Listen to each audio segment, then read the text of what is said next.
isaalang-alang mo ngayon kung paano mo palalaguin yung grace. Meron kang journal na sinusulat mo sa araw na to, ito ang grace na na-receive ko. Di sa dami, hello? Binabalikan mo, maasar ka na sana, yung parang tama ka naman, maasar ka na, pero pagtingin mo, ako nga tumanggap ng grace, sino ako para hindi magbigay ng grace? Amen! Ano sabihin ng tao sa'yo? Ang bayad mo, te. Hindi mo sabihin, ikaw na maging ako. Mayabang ka naman. Hindi mo yung dudugtong. Ngingiti ka lang, sabihin mo, ay Lord, nagmamanifest, may nakapansin. Amen. Kasi tandaan niyo po, kahit ang dami mong grace na na-receive, pwede mong malimutan. Amen. Kung wala kang journal. Amen. At di mo sinusulat ang mga papor na na-receive. Amen. Sa katabi natin, magmula ngayon, magsulat-sulat din. Magmuni-muni din. Amen? Lord, salamat dahil nung may sakit ako, ang bilis mo kong pinagalan. Salamat, Lord, dahil ito, ginawa mo sa buhay ko. Tak. Amen? Salamat, Lord. Salamat, Lord. So, ang daming blessing, kaya pagka medyo may situation na parang napaka-rude, kaya mong harapin ng may grace. Amen. Tuloy ba natin ang bago? Ano nakalagay? Huwag mag-stop. Hindi natutunan ko ito ngayon. Ayaw ko nang aralin. Magpatuloy kang lumago sa knowledge of God. Amen. Ano sabi dito sa Proverbs 1:7? The fear is the beginning of knowledge, but fools despise wisdom. So walang fools dito. Gusto natin ng wisdom, right? Amen. Knowledge. Alam niyo pati, hindi ka naman pupunta dito kung ayaw mo matuto. Amen. Sino natuwa at binigyan siya ni Lord ng grace makarating? Taka-taka ka sarili mo pag nagpaplano ka, ang daming atake. Lahat ginagawa ng demonyo para wag kang pumunta. Amen. Oh, ginagawa lahat ng demonyo wag kang makarating. Kasi alam ng demonyo pag naka-breakthrough ka, ikaw ay abala sa kanyang planong patayin ang tao. Amen. Kasi gagamitin ka ni Lord ng todo. High five sa kanya. High five. Kaya po ito, sa akin, kapag kayong isa na yung atin, ako ba hindi ako nakarating? Hindi ko talaga sabihin, bakit kasi hindi ka nakarating? Hindi. Alam ko na. Ito, anong dahilan, bakit bang demonyo interesado sa'yo? May nakita siya sa'yo. Yes. Kaya habang gumugulo ang buhay niyan, interesado ako dyan kasi pag lumaya yan, gagamit-gamit yan sa kaharian ng Diyos. Amen. Kaya hindi ka ganun, ay naku, siya ang pinakapasaway sa grupo namin ay siya talaga. Hindi ka ganun. Nananahimik ka at excited ka. Kasi ang tao ito ay isang instrumento ng Diyos. Amen! Yan ang may kasama siya. Kaya pag dumating siya, matagal-tagal na hindi nakarating, ang pangalan mo, dear, sabi naman minsan ng umatin, hindi mo ako kilala, matagal na ako rito, ikaw, first timer ka na Asian. Di ba ganun minsan? Kaya hindi ka pwedeng mag-Asian pag di ka gracious. Amen! Kasi ang pumapasok sa church, minsan wala sa timpla, pero nakapasok. Amen! Anong pangalan mo, sis? Tinanong niyo na yung last week, hindi niyo pa rin alam. Pagagalitan ka ng umate. Ngayon, kung di ka mamumuhay sa grace, ayoko na mag-hire na. Anong gusto mo? Taga-upo na lang. Amen? Amen. Opo, ganun talaga yun. So, kaya dapat nasa harapan, yung taga-welcome, siya ay puno ng grace mula sa langit. Amen. Na talagang lahat ng darating, ay te, pasensya ka na te, limot ko pangalan mo. Ako, unahan ko na. Sasabihin naman niya minsan, parati ka naman nakakalimot, sister, hawain ka pa niya. Walang ko na lahat ang sasabihin niya. Amen? Amen. Handa ang puso ko, oo nga, David, pag-pray mo nga ako, te, sabi mo yun, na ang memory ko gaganda. Sabi niya, di nga ako nagle-lesson, i-pray over pa kita.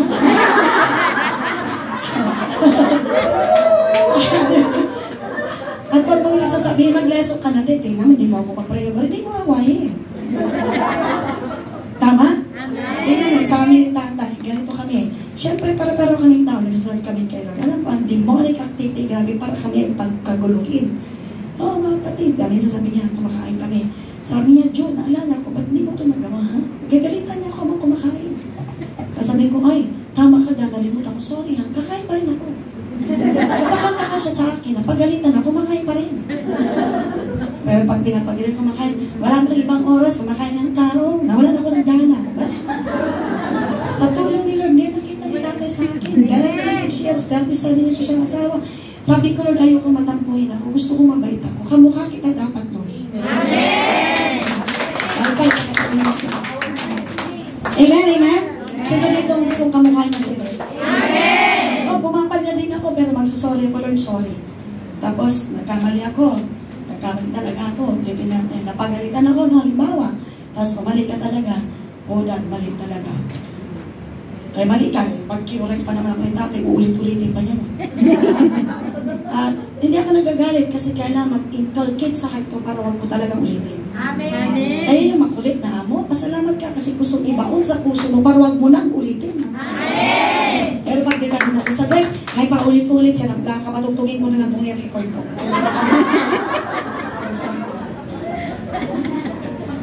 Pero sana nakita, nag-gets ko siya.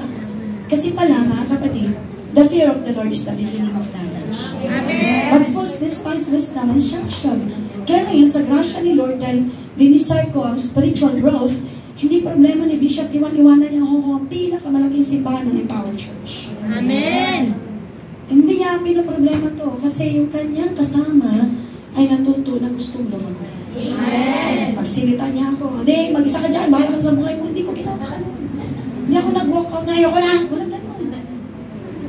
Hindi ko sagutin, manigas ang kamay mo, walang ganun. Kaya sa tulong nila, hindi siya hirap. Nagmi-mission siyang maligaya. Pero kung yung kasama ay immature, hindi nag-grow ngayon, bukas hindi, next time nag-grow, hindi na naman, ay laki ng sakit ng ulo niya. Hindi siya ganyan kagwapo ngayon. Pangit na talaga. Ay, fine. Kapag kumalit ang mister nyo, kayo ang may kagagawa.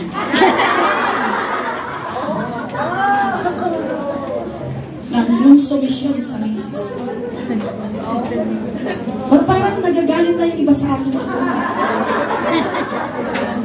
Totoo ko ito. May kasa po ba ako? Hindi na yan siya alis. Wala nang church na mabubuksan. Dito na siya magbantay.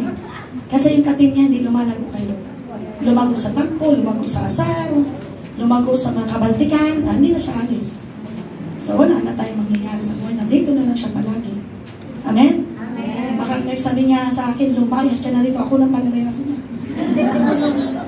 At sasabi niya, oh, yung aming mga pastor nag-away. Kasi hindi ka nagsumikap lumago, kaya naging ganyan ang buhay niya. Amen. Kasi na dito ang gustong lumago sa balik-balik. Amen. High five sa katabi natin. O laksan ang high five sa katabi natin.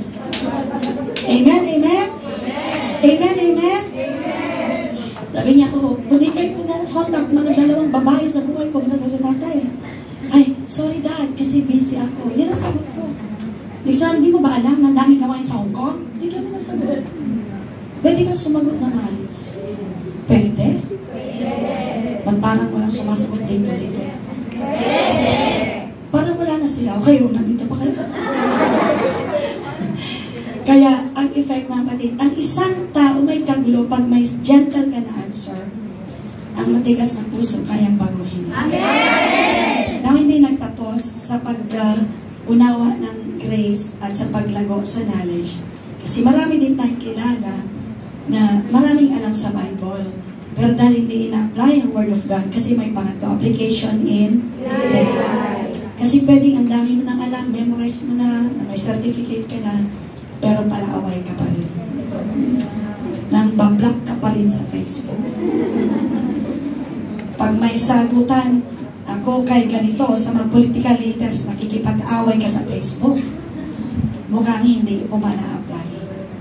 So, huwag nyo lang tingnan kung sino. Sarili mo na lang tingnan. Huwag nyo lang idama yung iba-iba. Kasi lahat naman nag-aral na mula nung linggo hanggang kahapon. Ito ang topic. Kasi tomorrow ang change na topic. Huwag mo na silang isipin. Yung sarili mo ang isipin. Amen. Did I apply the word that I have received? Pero pag hindi mo na-apply, what will you do? Hingi ka ng grace kay Lord. Lord, give me the grace na ma-apply ko siya. Maging intentional ka. Amen? Naranasan ko yan doon sa dating venue natin sa Shuta. Nagpapa-Bible quiz kasi tayo noon. Nape-perfect niya talaga. Eh magkakabarkada silang tatlo. Example, dito na lang. Okay, tatlo sila barkada. Isa perfect siya parate. Example lang to. Tapos one time sabi na sa akin, ay pwede kausapin mo kaming tatlo. Sabi ko, ano nangyari na? May office kasi ang venue natin doon. Kasi yun yung may-ari nun, may office siya, so hindi na namin tinipag yung office pa rin. So meron pa meron pa yung sala, parang may yung sofa, nakaupo sila. Ano nangyari sa inyo? Kasi yan na sabi ng isa, tinuro niya yung magaling sa Bible. Kasi yan kasi siya, anong ginawa ko, suntukin ko kayo, sabi niya. Perfect yun sa Bible quiz. Palagi perfect yun. Pag nakikipag-usap yun, Bible ang kinukote. Pero manununtok. Yun yung meaning nito. Hindi enough na may alam ka. Dapat doer ka. Amen. Amen? Kaya sabi ko, teka, huwag kayo magsuntukan. Piniyakap ko na sila. Pag-pray ko na kayo. Huwag na natin i-discuss yung detail.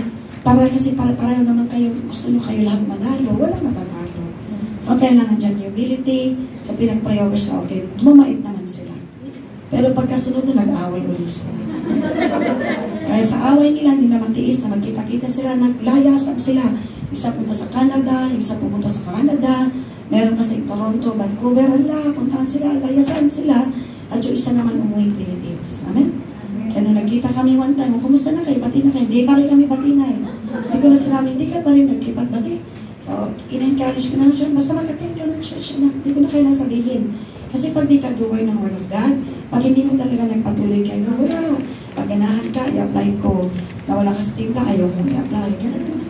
Kaya dapat tuloy-tuloy ang commitment kayo. Amen. So, ano nakalagay sa James 1:22? Do not merely listen to the word, and so deceive yourselves, do what it says. Gagawin natin siya. Sa totoo lang, mahirap siyang gawin kung hindi siya naibaon sa heart. Kaya sa LTP may lesson na writing the word in your heart. Kaya maganda kung ang mga lesson natin, matapos natin SO 1, 2, 3, sa LTP kasi iniisa-isa natin ang paliwanag. Pero pwede ko explain. Na the moment you talk always about the word, you read the word, and then you apply, hindi mo mapapansin na sulat siya sa heart mo. Amen. Pag nasulat yan sa heart, hindi struggle gawin ang word nila. Opo. Ano pala siya? Kasi nasa word ang faith. Where is faith? Inside the word. Where is faith? Inside the word. Where is faith? Inside the word. The word of God. So habang binimeditate mo siya, binabasa mo siya, kaya ang galing, ikinakanta natin. So habang kinakanta mo siya, inuulit-ulit mo minimeditate, mapapansin mo na next time natural lang sa'yo. Paano ba napatay ni Hitler ang 6